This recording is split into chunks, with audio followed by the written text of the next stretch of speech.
I think it goes without saying, we all know, don't we, that when Meghan Markle arrived inside the British monarchy, well, basically she came with a big bag of ideas, something that a celebrity might do, a way of modernising, of course, the British monarchy and taking it forward in her eyes.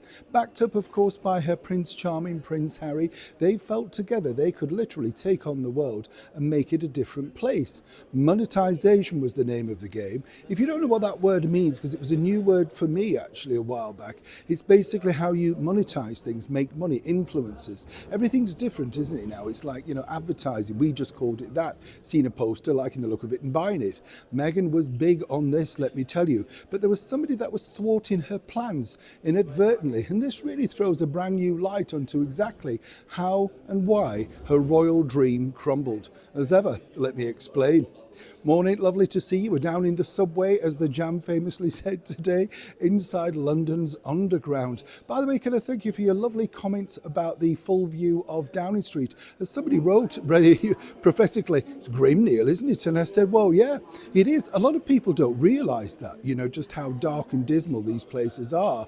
Because, of course, what you're seeing is the glittery black door that everybody's seen around the world. What you see on the other side, of course, is a freezing sort of side street where there's no facilities, let me tell you. There might be for Larry, but certainly not for us humans. Do you know what I'm saying? Back as ever to your royal story of the day. Yes, when Meghan Markle came into the royal family, she wanted to radically change it. So much so that she even had a plan.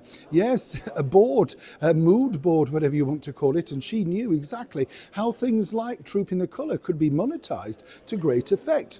But you see, there was a bigger problem. And the bigger problem was all about, in fact, Meghan's desire to reinvent the monarchy, As Her Majesty the Queen pointed out, why does it need reinventing? It's steeped in wonderful history.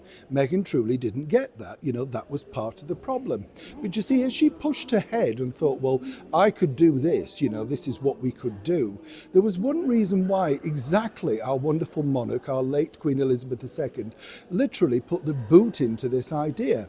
And it does really throw, as I say, great light into the fact that the reason why Meghan and the Duchess of Edinburgh, as she is now, Sophie Wessex, well, they just didn't get on. I think none was more apparent on that carriage ride when you could sense the atmosphere of both ladies in the carriage. I mean, you can't disguise it, can you? Body language is everywhere, sure will agree. But you see, Her Majesty the Queen had agreed previously to Sophie to carry on working in the public relations field, a field that she knew very well before entering into the British monarchy. This proved to be a huge and mega mistake, one that she was not keen to repeat.